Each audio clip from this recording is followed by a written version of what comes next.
네, 시장이 뭐 좋지 않다 보니까 남북경협주 이 지수와 상관관계가 마이너스권에 있는 종목이 주로 올라가는데 보통 보면 방산주가 원래 지수와 상관관계 낮아 올라갑니다만 지금 또 남북경협주가 올라가는 시점이다 보니까 남북경협주 외에는 뭐 특별히 올라가는 것은 없네요. 자, 화면 한번 확인해 보도록 하겠습니다.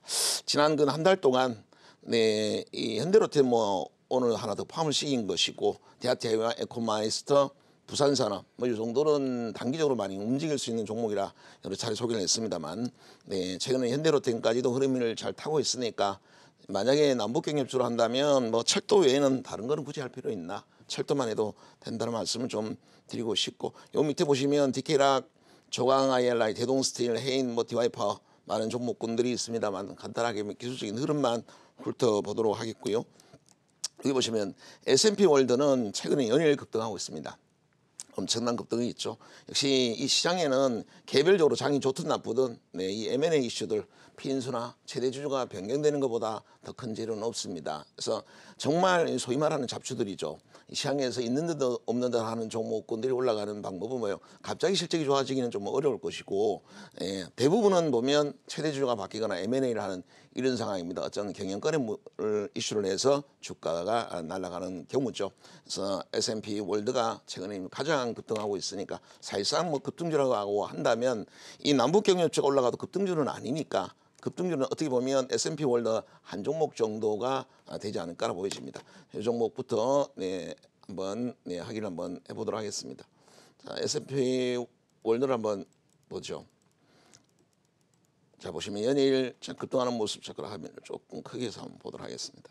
자, 이번 11월 1일부터 재료가 나왔었죠. M&A 이슈가 나왔습니다. 항상 이 시간을 통해서 제가 제3자 배정에 대해서 종종 말씀을 드리고 제3자 배정 유상증자는 악재가 아니라 호재다라고 말씀을 드렸죠. 일반적으로 우리가 유상증자 그러면 악재로 받아들입니다. 그런 주주 배정의 유상증자는 악재로 받아들입니다만 제3자 같은 경우는 누군가로부터 자금을 유치를 하는 것이죠. 그리고 권리를 회사에 지분을 넘기면서 권리를 넘기는 거니까 그 과정에서 물량 규모가 사이즈가 좀 많이 들어오면 뭐 최대 주주가 바뀌는 것이죠. 그래서 이번 같은 경우는 500억 시비까지 포함을 해서 뭐 거의 한 600억 정도입니다. 그래서 시가총액을 보시면 아시죠.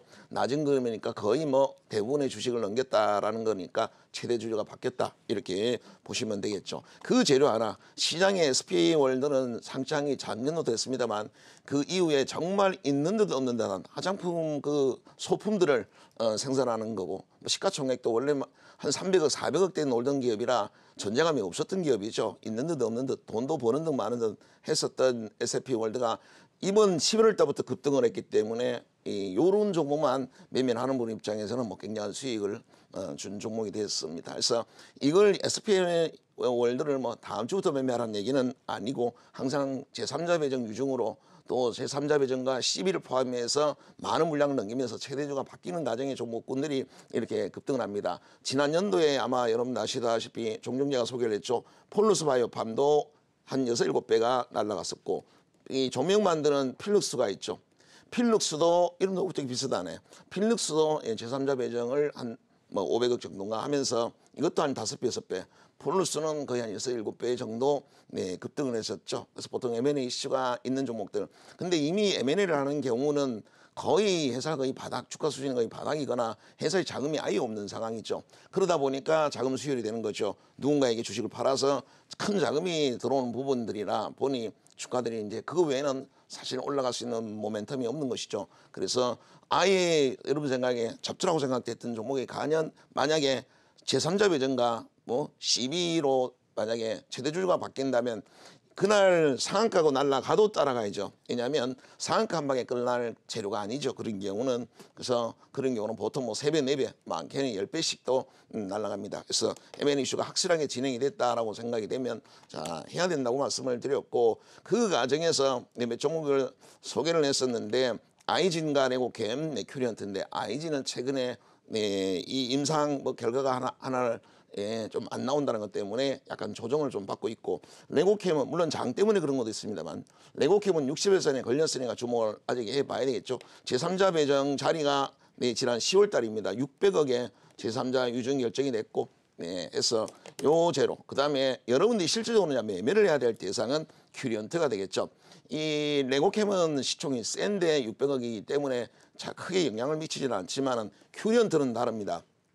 시가총액이 얼마 되질 않죠. 아까 S&P 월드랑 비슷한 상황입니다. 그것도 시총이 얼마 안 되는데 큰 금액을 제3자 배정과 CB를 했으니까 그런 것이고, 큐리언트 같은 경우도 1,900억인데 지금 시가총액이 이번에 유증을 제3자 배정과 CB 유증 물량 규모가 400억입니다. 이 정도면 최대 주주가 분명히 바뀌겠죠. 한국야쿠르트가 바짝 일대 주주인 한국야쿠르트가 상당히 이제 걱정스러운 상황이 됩니다. 이렇게 되면 이제 물량 경쟁이 좀 일어날 수 있겠고, 내년에 전환 이 우선주를 보통주로 바꾸게 되면 이번에 들어왔던 이 사모펀드 이쪽이 최대주주가 되니까 최대주주가 바뀔 수가 있겠죠. 그래서 그런 가능성이 높다라는 겁니다. 큐리언트 같은 경우는 이미 글로벌 임상 2상을 승인을 받았는데, 글로벌 임상을 승인을 받고도 여전히 2천억대는 지금 우리나라 바이오 기업에는 없습니다. 여러분 신라젠부터 해서 바이로메드나 많은 기업들이 이 글로벌 임상을 하고 있지만은 지금 현재 1,900억짜리는 없으니까 그것도 하나의 재료인데다가 최근에 또 다시 저 S&P 월드처럼 이 제3자 배정으로 날아가는 종목이 나왔으니까 이런 종목은 같이 평해서 주목해 보실 수가 있겠고, 철도 관련해서는 보시면 자 이번에 지난주 제가 말씀드린 거는 대하티아이가 일단 대장이다.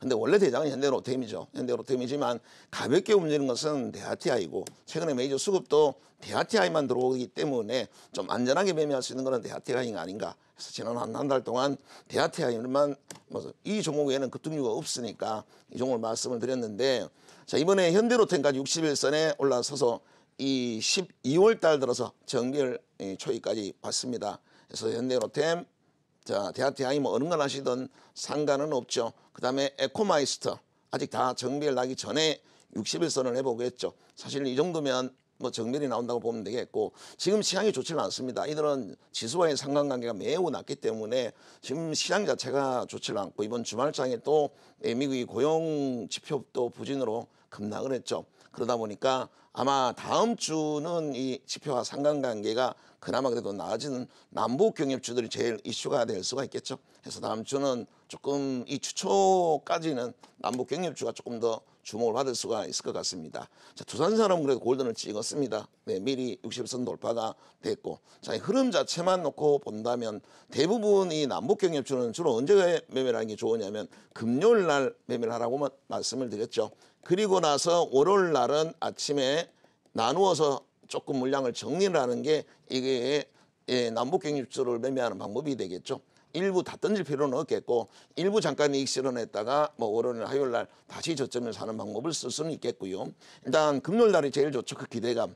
옛날에 방산주가 그랬었고 백신주가 그랬었고, 이런 종목군들은 금요일 장 끝나고 금, 토, 일, 월 그 사이에 일어날 수 있는 것들을 예측하고 금요일 날 움직이는 것들이 지수와 상관관계가 낮은 종목군들이 주로 그랬었죠. 지금 남북 경협주가 제일 시장에서는 그래도 핫하니까 그쪽으로만 금요일 날은 이럴 종목들, 원래 이제 바이오가 날아갈 때는 바이오 종목을 금요일 날 사서 월요일 날 갖고 가는 게 사실은 제일 좋은 시나리오죠. 근데 최근에 바이오도 다 안 좋으니까 지금 할 수 있는 거는 이 남북 경협주 쪽밖에 없죠.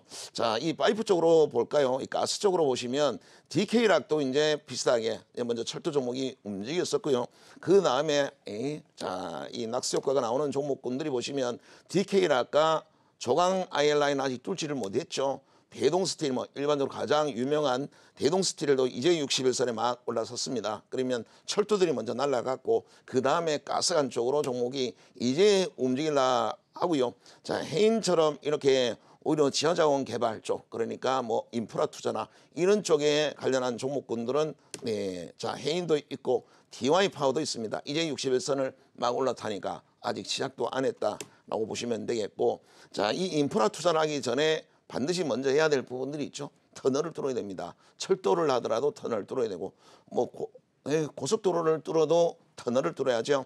그래서 그동안에 여러분들이 잘 아시는 이 실드머신, 국내 최대 대구경은 이 지하철에도 쓸 수 있는 대구경은 거의 동아지질이 독보적으로 뚫고 있다라고 보시면 됩니다. 그래서 이 큰 실드머신으로 들어가면서 세그멘트를 치면서 바로 터널을 뚫는 이거는 외주를 우리나라 대형 건설사들이 북한에 들어가서 인프라를 한다 하더라도 터널 뚫는 것만큼은 동아지질에 외주를 주게 돼 있죠.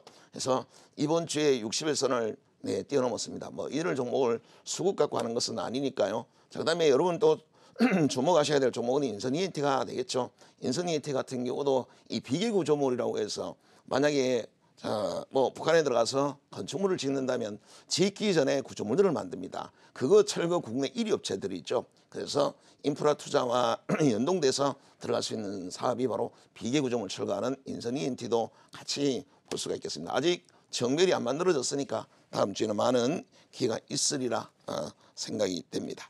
자, 급등업종 테마는 여기까지 하겠습니다.